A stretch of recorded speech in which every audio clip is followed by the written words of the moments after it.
So it wasn't really that long ago when I was sitting where you are, but the world has changed an awful lot. My section, Section B, tried to have HBS's first online class. We had to use an AOL chat room and dial-up service. Your parents can explain to you later what dial-up service is. We had to pass out a list of our screen names because it was unthinkable to put your real name on the internet. And it never worked. It kept crashing and kicking all of us off because the world just wasn't set up for 90 people to communicate at once online. For a few brief moments, though, we glimpsed the future. A future where technology would power who we are and connect us to our real colleagues, our real family, our real friends. It used to be that in order to reach more people than you could talk to in a day, you had to be rich and famous and powerful, be a celebrity, a politician, a CEO. But that's not true today. Now ordinary people have voice, not just those of us lucky enough to go to HBS, but anyone with access to Facebook, to Twitter, to a mobile phone. This is disrupting traditional power structures and leveling traditional hierarchy. Voice and power are shifting from institutions to individuals, from the historically powerless to the historically powerful to the historically powerless. And all of this is happening so much faster than I could have ever imagined when I was sitting where you are today and Mark Zuckerberg was 11 years old. As the world becomes more connected and less hierarchical, traditional career paths are shifting as well. In 2001, after working in the government, I moved out to Silicon Valley to try to find a job. My timing wasn't really that good. The bubble had crashed, small companies were closing, big companies were laying people off. One woman CEO looked at me and said, "We would never even think about hiring someone like you."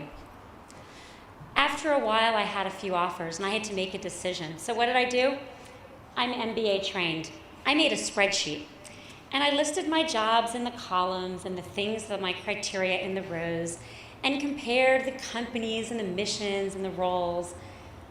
One of the jobs on that sheet was to become Google's first business unit general manager, which sounds good now, but at the time, no one thought consumer internet companies could ever make money.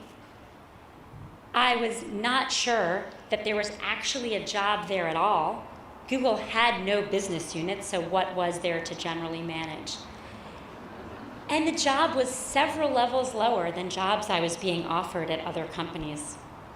So I sat down with Eric Schmidt, who had just become the CEO, and I showed him my spreadsheet, and I said, "This job meets none of my criteria." He put his hand on my sheet, and he looked at me and he said, "Don't be an idiot. Excellent career advice." And then he said, "Get on a rocket ship. When companies are growing quickly and they're having a lot of impact, careers take care of themselves. And when companies aren't growing quickly or the missions don't matter as much, that's when stagnation and politics come in. If you're offered a seat on a rocket ship, don't ask what seat, just get on." About 6.5 years later, when I was leaving Google, I took that advice to heart. I was offered CEO jobs at a bunch of companies, but I went to Facebook as COO. At the time, people said, "Why are you going to work for a 23-year-old? The traditional metaphor for careers is a ladder, but I no longer think that metaphor holds. It doesn't make sense in a less hierarchical world. When I was first at Facebook, a woman named Lori Goler, a 1997 graduate of HBS, was working in marketing at eBay. And I knew her kind of socially. And she called me and she said, "I want to think about, talk to you about coming to work with you at Facebook." So I thought about calling you and telling you all the things I'm good at and all the things I like to do. But I figured that everyone's doing that. So instead, I want to know, what's your biggest problem and how can I solve it? My jaw hit the floor. I've hired thousands of people up to that point in my career, but no one had ever said anything like that, and I had never said anything like that. Job searches are always about the job searcher, but not in Lori's case. I said, "You're hired. My biggest problem is recruiting, and you can solve it." So Lori changed fields into something she never thought she'd do, went down a level to start in a new field, and has since been promoted and runs all of the people operations at Facebook and is doing an extraordinary job, having amazing impact. Lori has a great metaphor for careers. She says they're not a ladder, they're a jungle gym. As you start your post-HBS career, look for opportunities. Look for growth, look for impact, look for mission. Move sideways, move down, move on, move off. Build your skills, not your resume. Evaluate what you can do, not the title they're going to give you. Do real work. Take a sales quota, a line role, an ops job. Don't plan too much, and don't expect a direct climb. If I had mapped out my career when I was sitting where you are, I would have missed my career. You are entering a different business world than I entered. Mine was just starting to get connected. Yours is hyper-connected. Mine was competitive. Yours is way more competitive. Mine moved quickly. Yours moves even more quickly. As traditional structures are breaking down, leadership has to evolve as well. From hierarchy to shared responsibility, from command and control to listening and guiding. You've been trained by this great institution not just to be part of these trends, but to lead. As you lead in this new world, you will not be able to rely on who you are or the degree you hold. You'll have to rely on what you know. Your strength will not come from your place on some org chart. Your strength will come from building trust and earning respect. You're going to need talent and skill and imagination and vision. But more than anything else, you're going to need the ability to communicate authentically, to speak so that you inspire the people around you, and to listen so that you continue to learn each and every day on the job. If you watch young children, you'll immediately notice how honest they are. My friend Betsy in my section a few years after business school was pregnant with her second child. And her first child, Sam, was about 5. And he looked at her and said, "Mommy, where's the baby?" And she said, "Well, the baby's in my tummy." And he said, "Really? Aren't the baby's arms in your arms?" And she said, "No, the baby's in my tummy." "Really? Are the baby's legs in your legs?" "No, whole baby's in my tummy." And he said, "Mommy, then what is growing in your butt?"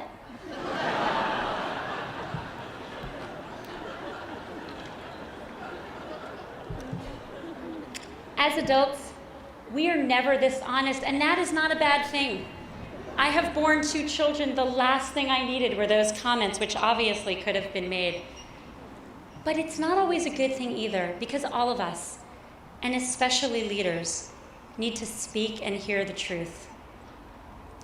The workplace is an especially difficult place for anyone to tell the truth, because no matter how flat we want our organizations to be, all organizations have some form of hierarchy.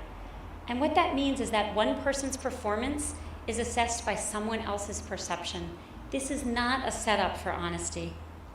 Think about how people speak in the typical workforce.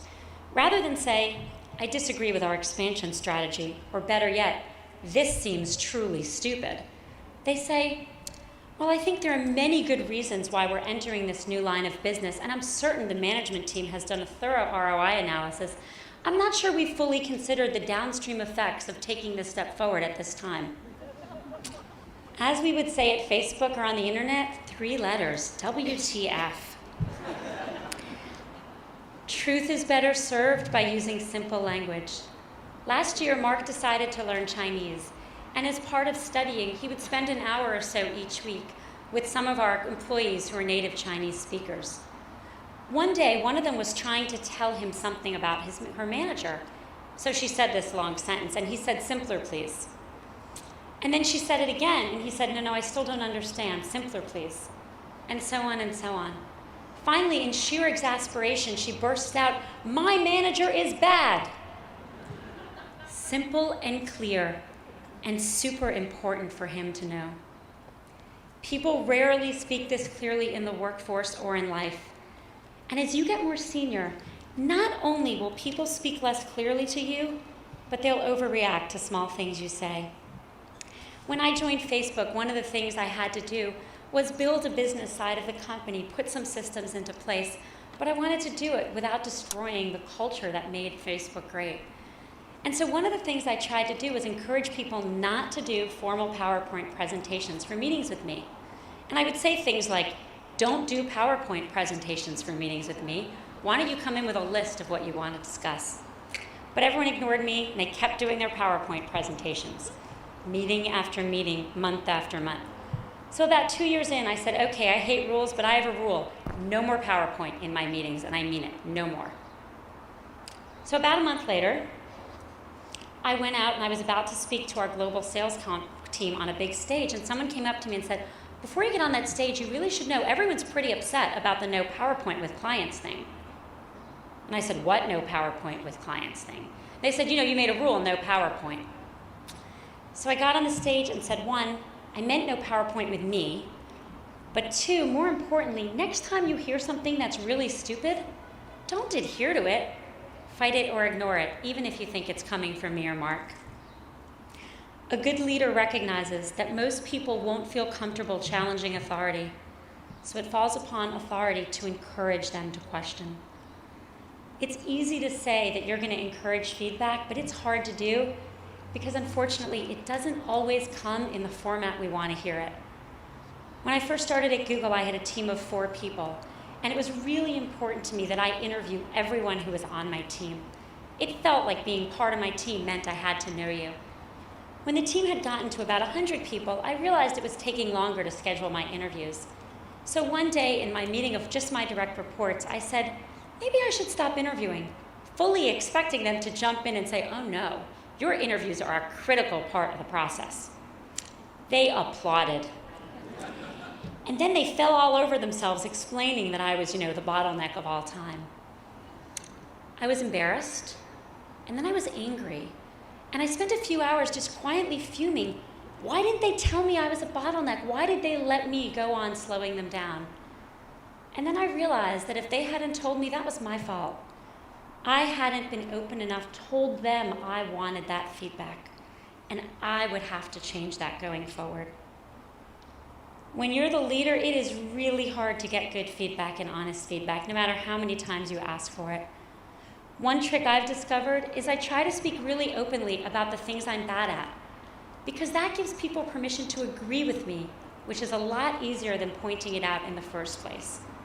So to take one of many possible examples, when things are unresolved, I can get a tad anxious.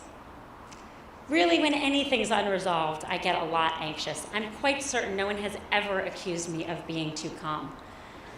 So I speak about it openly, and that gives people permission to tell me when it's happening. But if I never said anything, would anyone who works at Facebook walk up to me and say, hey Cheryl, calm down, you're driving us all nuts? I don't think so. As you graduate today, ask yourselves, how will you lead? Will you use simple and clear language? Will you seek out honest feedback? When you get honest feedback, will you react with anger or with gratitude? As we strive to be more authentic in our communication, we should also strive to be more authentic in a broader sense. I talk a lot about bringing your whole self to work, something I believe in very deeply. Motivation comes from working on things we care about, but it also comes from working with people we care about. And in order to care about someone, you have to know them. You have to know what they love and hate, what they feel, not just what they think. If you want to win hearts and minds, you have to lead with your heart as well as your mind.